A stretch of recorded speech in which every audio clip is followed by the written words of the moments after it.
Bismillah.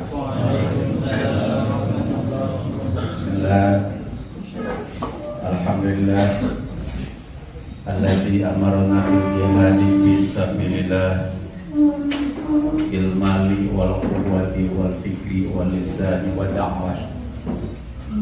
Wassalatu wassalamu ala Rasulillah Muhammad ibn Abdillah alladzi la nabiyya ba'dahu wa ala alihi wa ashabihi wa man tabi'ahu ila yaumil qiyamah. Faqala Allah ta'ala fil Qur'anil Karim, Bismillahirrahmanirrahim, wajahidu bi amwalikum wa anfusikum fi sabilillah. Al-ayat 4. Muhibbal kiram wal muhtaram wa ikhwan billah wa bil husud ziyaratul habaib bil husud habibul mahbub al-mukarram al-muhtaram al-alim al-alamah al-mujahid billah yang saya hormati dan semoga Allah memudahkan. Alhamdulillah di pagi hari ini kita kedatangan tamu yang sangat istimewa, yang biasa kita dambakan, biasa kita favoritkan, yang antum biasa teriakan. Tadi malam kita tidak bisa hadir ke tempatnya Haji Daseng, sekarang Habib bisa ketemu di sini. Mohon maaf Habib, santri putih tapi perbedaan kobong katanya. Biasa santri putih itu kan teriaknya itu Habib itu lebih daripada laki-laki gitu, favoritnya itu subhanallah. Dengan itu Al-Fakir Alhamdulillah naskah Fusunas, mohon kepada Habib dua kata-kata bisa memberi pencerahan kepada anak-anak didik kami. Tafadhol Habib. Assalamualaikum warahmatullahi wabarakatuh.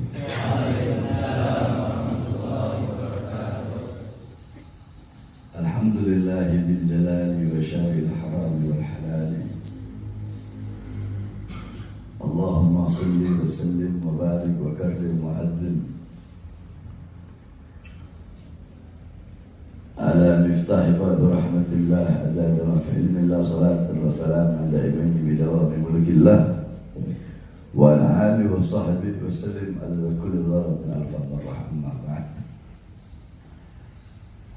Saya cinta yang saya muliakan guru kita bersama Al-Alim Al-Allamah Kiai Haji Mahsum, mudah-mudahan Allah panjangkan umur beliau, Allah sehatkan beliau, Allah permudah urusan dunia akhirat beliau, Allah perkuat langkah kaki beliau di dalam berdakwah di jalan Allah, berjuang di jalan Allah, di dalam mendidik santri dan santriwati dan santrinya. Amin amin ya rabbal alamin. Telah menjadi adat istiadat bagi kami para habaib, apabila kami datang di suatu tempat, maka kami pasti akan silaturahmi kepada orang alim di tempat tersebut. Itu sudah menjadi adat, sudah menjadi adat bagi kami. Jadi di mana di satu tempat kami singgah, di situ ada orang alim, maka kami mewajibkan diri kami untuk datang ke tempat orang alim tersebut untuk mengambil berkah, mengambil rahmat, mengambil intifa, mengambil istifadah dari orang alim tersebut. Maka saya habis ceramah, saya mampir ke tempat Kiai Mahsum untuk mengambil barakah, untuk mengambil intifa dan istifadah. Itulah menjadi adat istiadat. Sedikit yang bisa saya sampaikan.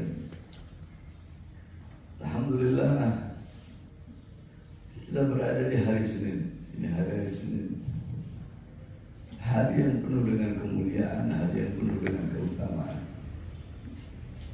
yang dimana dalam kitab dijelaskan hari Senin itu satu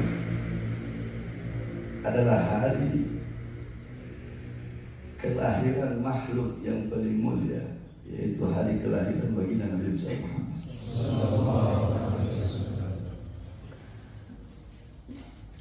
Hari Senin menjadi hari yang mulia karena pada hari Senin juga hari wafatnya baginda Nabi besar Muhammad. Pada hari Senin juga, hari Senin menjadi mulia karena menjadi hari diutusnya baginda Nabi besar Muhammad. Pada hari Senin juga diturunkan Al-Quran. Pada hari Senin juga Allah memberikan ampunan lebih banyak daripada hari-hari yang lain. Nah, sekarang kita berada di hari Senin, hari yang penuh dengan kemuliaan, hari yang penuh dengan keutamaan. Alhamdulillah, kita bersyukur kepada Allah Subhanahu wa Ta'ala.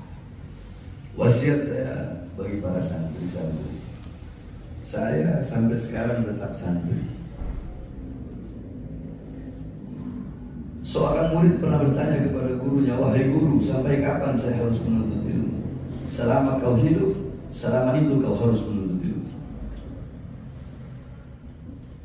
Abuya Al-Imam As-Sayyid Al-Habib Muhammad bin Alwi Al-Maliki, Imam Ahlus Sunnah wal Jamaah. Siapa yang tak kenal beliau? Ulama besar, bahkan bisa disebut Mujaddidul Islam.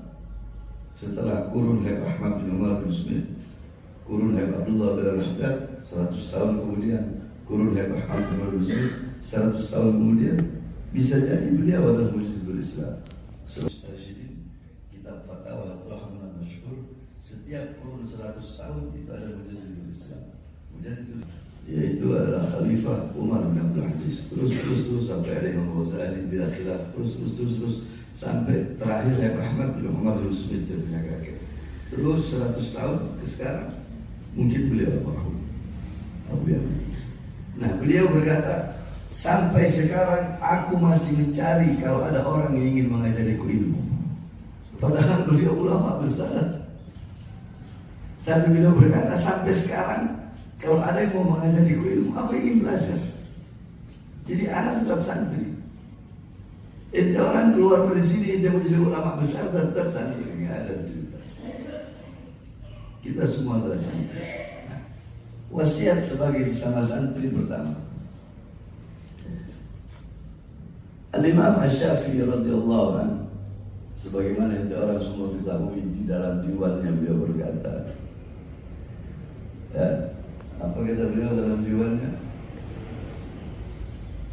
Al-Imam Asy-Syafi'i radhiyallahu anhu beliau berkata, man lam yadhuk, man siapa orang lam yadhuk yang tidak merasakan zulla hinanya, atau murra pahitnya, man lam yadhuk zulla umur ta'allum sa'atan, belajar sa'atan, sesaat, sekejap.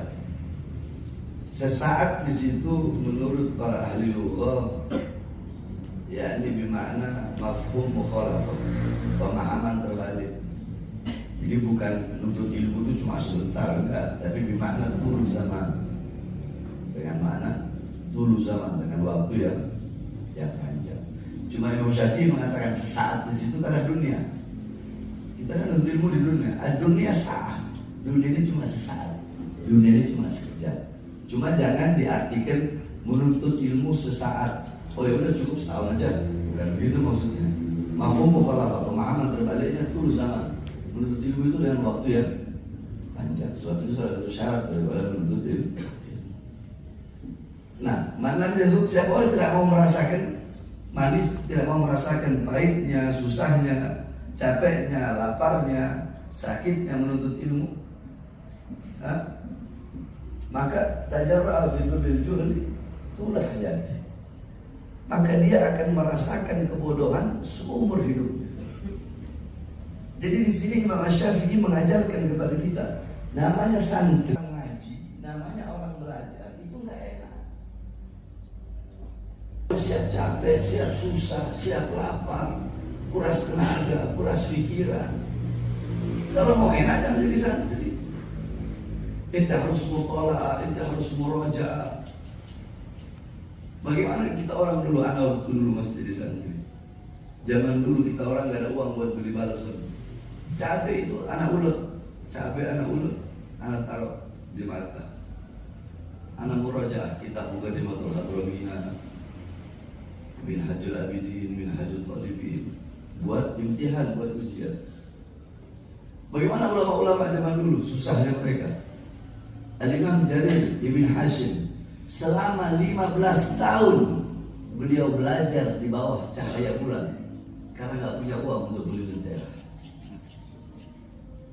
Al-Imam Syafi'i beliau susah miskin, nggak punya uang sama sekali, tidak punya uang untuk membeli lembaran-lembaran buku yang beliau tulis. Akhirnya apa? Beliau mencari tulang belulang, tulang unta, tulang kambing. Di situ beliau tulis, beliau belajar, beliau tulis, lalu beliau masukkan di botol. Sampai-sampai dalam kitab Tabaqat Asy-Syafi'iyah dijelaskan Imam Syafi'i itu kalau tidur begini. Tidurnya begini. Kenapa? Karena ruangan beliau penuh dengan botol yang isinya tulang belulang, yang itu merupakan tulisan beliau. Dalam kitab Minbahur Ruwat ala Anba'in Nuhat, Ahlul Nuhat, para ahli nahwu zaman dulu, beliau kalau belajar kepada gurunya, itu beliau harus masuk ke dalam lubang gua, gorong-gorong begitu. Semakin masuk ke dalam semakin sempit. Terkena goresan-goresan gua, mereka keluar dari gua di depan rumah gurunya. Itu kulit-kulit mereka semua sobek. Mereka susah. Beliau terjalani. Dalam manaqibnya diceritakan ketika beliau sedang belajar, beliau pernah kelaparan.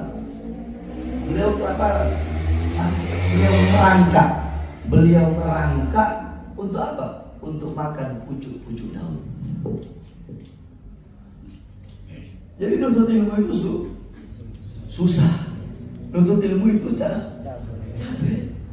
Tapi Abdullah bin Mas'ud radhiyallahu anhu berkata, "Zalaltu taliban fa'azaztu matluban." Zalaltu, aku hina. Taliban, ketika aku menjadi pencari. Maksudnya apa? Ketika aku ngaji, ketika aku jadi santri, ketika aku menuntut ilmu, ketika aku mencari ilmu, aku hina, aku susah, aku pahit, aku capek. Fa'azaztu matluban, aku menjadi mulia ketika aku menjadi orang yang dicari ilmunya. Jadi ketika menjadi pencari susah, hina. Nanti kalau udah menjadi orang yang dicari, baru mulia, baru merasakan manisnya. Apa yang sebenarnya orang semua? Ente pengen menikmati keindahan puncak gunung, apakah ente tidak capek untuk mendakinya? Capek kan? Berarti capek adalah syarat bagi ente untuk menikmati keindahan puncak gunung. Ente ingin mendapatkan mutiara yang indah, ente harus basah nggak? Harus nyelam nggak? Capek nggak? Berarti syarat untuk ente mendapatkan mutiara yang indah yang mahal, ente harus basah, harus capek, harus lelah, harus nyelam. Anak tanya, ente jawab, madu berasal dari mana? Lebah. Ya. Emang kebanyakan semua orang kalau anak tanya madu berasal dari mana, mereka jawab dari lebah. Tapi kalau ente tanya ke anak, bahannya disebut, Beb, madu itu berasal dari mana? Madu itu berasal dari bunga yang terluka sebab sarinya dihisap oleh sang lebah. Bunga itu harus menanggung siksa, menanggung derita, menanggung luka, susah payah, dihisap sarinya sama lebah, baru menjadi madu yang bermanfaat bagi manusia. Kayu gahru, kalau ente cium gini nggak ada baunya. Tapi ketika gahru itu ente bakar, itu gahru dia rela menahan panasnya api, panasnya bara. Agar apa? Sehingga tercium wanginya. Itulah ibarat orang yang menuntut ilmu. Ente susah dulu, payah dulu, hina dulu, nanti baru ente merasakan manis. Jadi harus kuat, ya, harus kuat. Gal ba'dul hukama an lam yahtamil dulla ta'allumi sa'atan baqiya bi dullil juhli abada. Barang siapa yang tidak kuat, nggak kuat, ente nggak tahan, nggak kuat, merasakan hinanya, susahnya menuntut ilmu, ente nggak kuat, ente nggak tahan, maka yang tersisa dalam hidup ente adalah kebodohan selama-lamanya. Sedangkan kebodohan al-jahlu qabla mauti mautun li ahli Fajsaduhum qablal guburi guru. Orang yang bodoh sebelum dia mati, sesungguhnya dia telah mati. Orang yang bodoh sebelum dia terkubur, sesungguhnya dia telah dikubur. Jadi orang bodoh, orang yang gak paham ilmu, orang yang gak ngaji, dia bagaikan mayat yang berjalan, walaupun dia berjalan di siang hari. Paham? Nah, jadi santri itu harus siap susah, siap capek. Itu yang pertama. Yang terakhir, anak wasiatkan gitu. Orang berilmu ini banyak, pondok-pondok besar banyak. Tapi coba kita lihat, dari 10.000 santri yang keluar, berapa orang jadi? 10, 20. Apakah mereka jadi semua? Jawab. Enggak. Yang jadi cuma 10%. Iya kan? Pertanyaannya, kenapa mereka tidak jadi semua? Perhatikan. Ada ilmu dita'allum. Ilmu yang didapatkan dengan belajar. Laisal mar'u yuladu aliman. Tidak ada seseorang dilahirkan dalam keadaan alim. Tidak ada. Ilmu didapatkan bukan dengan garis keturunan. Bapak ente kiai, kakek ente kiai. Kenapa? Karena mereka belajar. Kalau ente nggak belajar, ente kan bisa jadi kiai. Karena ilmu bukan didapatkan dari garis keturunan, tetapi dengan belajar. Dan kedudukan ente tidak bisa disamakan dengan kedudukan bapak kakek ente. Contoh ada Habib. Ini Habib bapaknya alim, kakeknya alim, kakek moyangnya alim. Tapi Habibnya nggak alim. Ya Habib, tapi kedudukannya dia tidak bisa disamakan dengan bapaknya, kakeknya nggak bisa. Karena guru, hal yastawil ladzina ya'lamuna wal ladzina la ya'lamun. Tidak sama, Allah yang bilang. Jadi ilmu didapatkan bukan dengan garis keturunan, bukan dengan harta, bukan dengan pangkat jabatan, tapi dengan belajar. Nah, ilmu didapatkan dengan belajar. Banyak orang berilmu di Indonesia ini, banyak orang berilmu, tapi sedikit orang yang mendapatkan manfaat dan berkat dari ilmu itu. Kok bisa?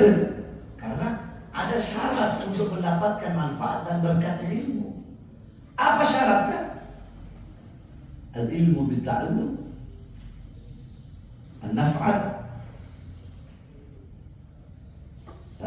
al-barakat bil khidmat. Itu mau dapat manfaat ilmu? Mau?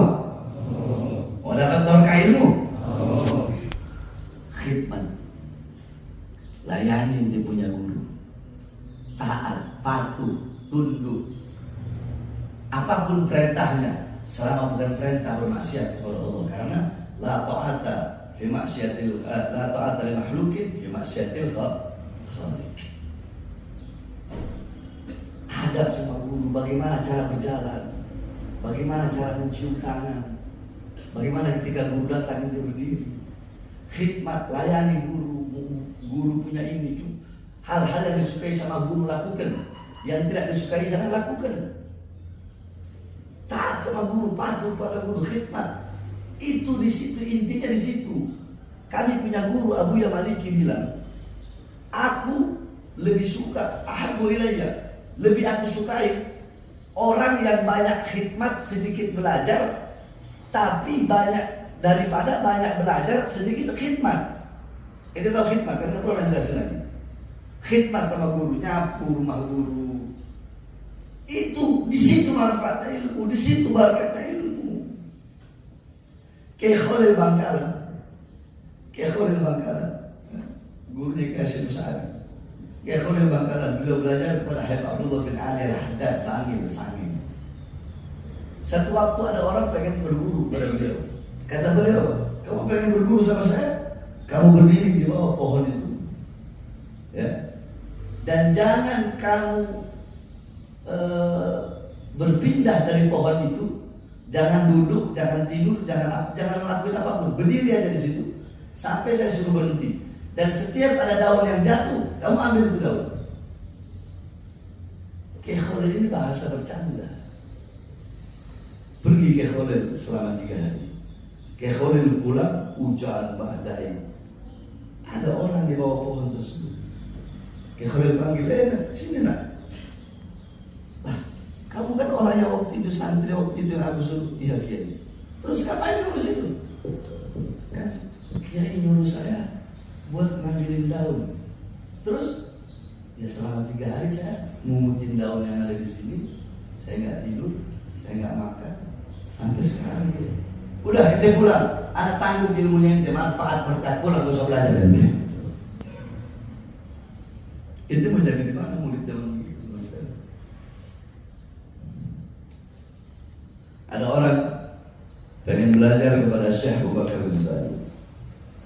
Apa kata Syekh Abu Bakar bin Salim? Kita mau belajar semana? Tes ketaatan ente, khidmat ente, kepatuhan ente. 1, ente cari gunung yang tinggi, ente terjun ke bawah. Cari gunung yang tinggi, terjun ke bawah. Ini risikonya mati. Tapi dia gak peduli, karena ketaatan dia kepada guru. Dia naik ke atas gunung, dia loncat ke bawah. Subhanallah, enggak ada setitik pun luka. Datang lagi, udah ya Syekh? Udah? Kata Syekh Abu Bakar Salim, tadi kamu melek apa merem? Saya merem, karena saya takut. Oh enggak. Ulang, balik lagi. Jangan melek, jangan merem. Melek, harus buka mata. Balik lagi, dia buka dia punya mata. Ketika dia buka dia punya mata, dia melihat ada sayap-sayap malaikat yang sedang sayap-sayap malaikat yang sedang sayap-sayap malaikat yang sedang kalau jatuh terus ditampung, yang sedang menampung dia sehingga dia tidak langsung jatuh ke tanah. Makanya disuruh 2 kali. Cara yang pertama merem. Makanya disuruh ulang melek biar kamu bisa lihat tuh saya malaikat. Itu pertama. Kedua, kamu pergi ke masjid, ketika orang-orang sholat menghadap kiblat, kamu sholat menghadap kiblat. Bayangin. Dia nggak peduli perintah guru. Jadi orang sholat ke dalam sana, dia sholat ke dalam sana. Kata orang yang lewat junun, ada rojul junun. Ini orang gila. Subhanallah. Itu kan dia sholat gemetar. Kenapa? Dia lihat ada Ka'bah di depan dia. Itu orang yang sholat kalau kiblat belum tentu bisa lihat Ka'bah. Dia sholat membelakangi kiblat, tapi dia lihat Ka'bah di depan dia. Kenapa? Karena ketaatan dan kepatuhan dia kepada guru. Paham? Jadi gampang itu kalau pengen dapat ilmu, ya Allah, ilmu itu ilmu ente. Orang berilmu ini banyak banget. Banyak orang berilmu. Kam min syajarin falaysa bimusmirin. Berapa banyak pohon-pohon, tapi sedikit pohon yang berbuah. Berapa banyak orang berilmu, tapi sedikit yang manfaat ilmunya, yang berkat ilmunya. Jadi kalau ente pengen dapat manfaat ilmu, pengen barokah ilmu, khidmat sama guru. Sampai Syekh Khalil Bangkalan itu luar biasanya beliau pernah naik kuda. Ketika naik kuda ditanya sama delmannya, ini kuda berasal dari mana? Kata delmannya, dari Bima Kiai, turunkan saya. Saya tidak mau naik kuda yang berasal dari daerah guru saya. Saya punya guru orang Bima. Saya nggak mau naik kuda yang berasal dari daerah tempat guru saya.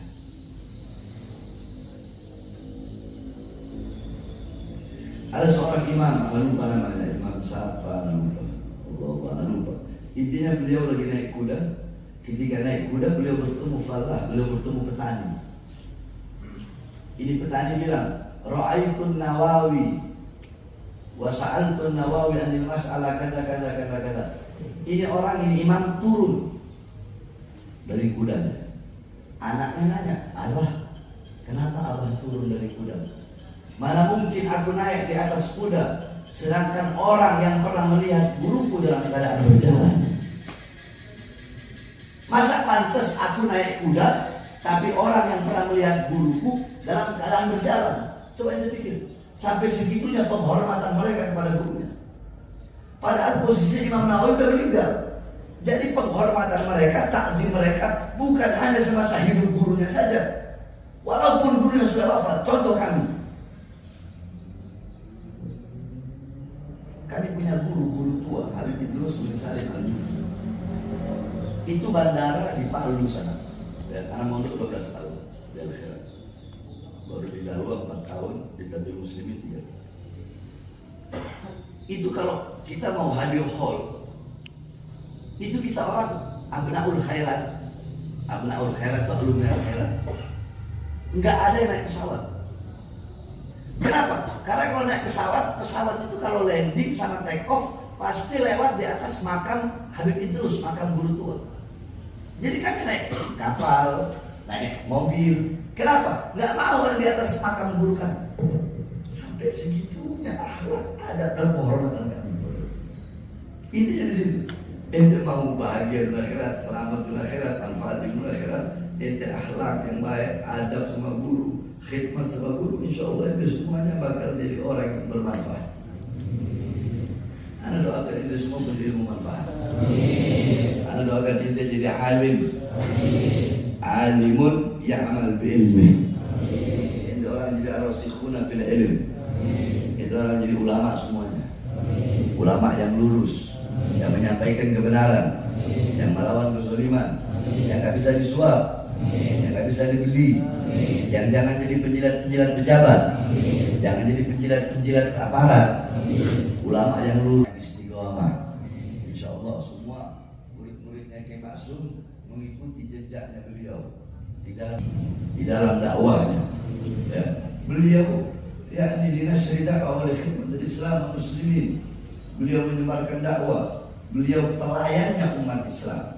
Jadi ulama itu melayani umat Islam, ya, khidmat kepada umat Islam. Ente mondok khidmat sama guru, udah jadi ulama ente khidmat sama paham? Insya Allah itu semua dapat yang berkah. Ya, nah terakhir anak kasih ente orang amalan. Nah ijazahkan ini amalan ke ente orang. Agar apa? Agar ente cepat hafalan. Mau? Ente baca Al-Fatihah ketiga Habib Abdullah. 1. Habib Abdullah bin Abu Bakar Al-Idrus. 2. Habib Abdullah bin Alwi Al-Haddad. 3. Habib Abdullah bin Alwi Al-Attas. Coba 1. Ini makanya kalau ada orang kalau lagi begini catat. Ayo coba Habib pertama siapa? Habib Abdullah bin Abu Bakar Idrus. Yang kedua Habib Abdullah bin Alwi. Ketiga Habib Abdullah bin Alwi. Ulang. Yang pertama siapa? Kedua. Yang ketiga. Jadi tinggal baca saja. Al-Fatihah dari Habib Abdullah bin Bakar Idrus, wal Habib Abdullah bin Alwi Al-Haddad, wal Habib Abdullah bin Alwi Al-Attas. Al-Fatihah dari Abdullah bin Idrus, Abdullah bin Al-Attas, wal Habib Abdullah bin Alwi Al-Haddad, wa usulihim wa furuhim.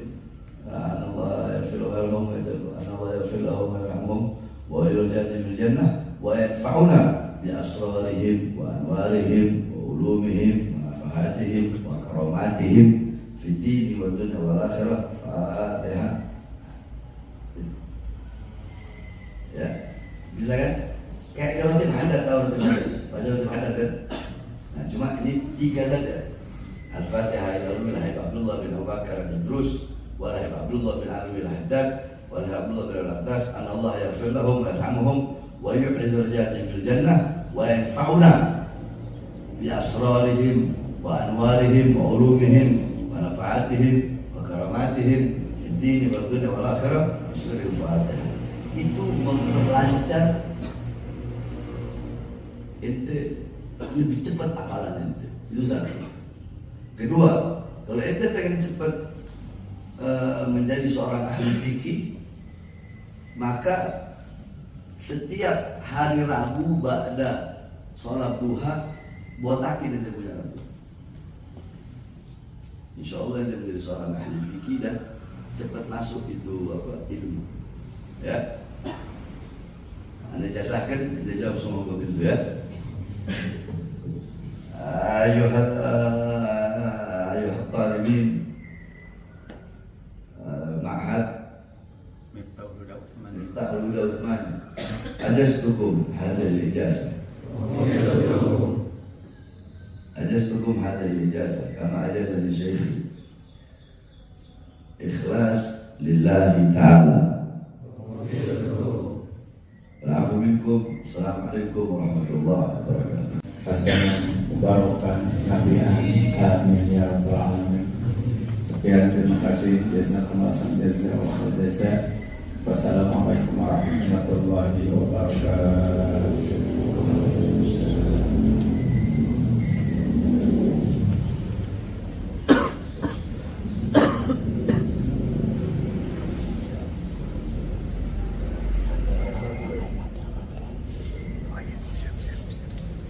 Minta tolong sama kiai, sama buat pengurus pondok, kalau bisa, ya.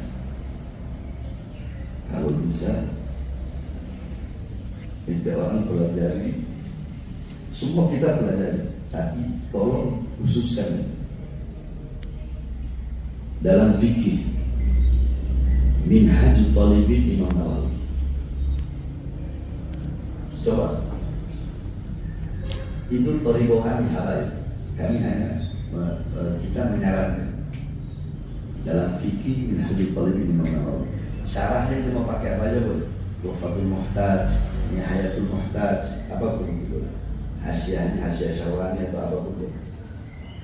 Yang penting matanya Minhajul Talibin dalam fikih. Dua, di dalam ilmu tafsir, kitab tafsir Ma'alimut Tanzil Imam Baghawi. Sebab kebanyakan Anda lihat pondok-pondok pesantren Jawa Barat ini pakai tafsir Jalalain, ya kan? Tafsir Jalalain, atau enggak Ma'alimut Tanzil Imam Nasafi, atau enggak pakai tafsir Ibnu Katsir. Nah, coba tes Ma'alimut Tanzil Imam Baghawi. Itu metodenya tafsir Al-Ma'thur. Itu kita bahas. Itu dalam ilmu tafsir. Dalam hadis Bukhari, Muslim, udah dua. Firragaib dalam ilmu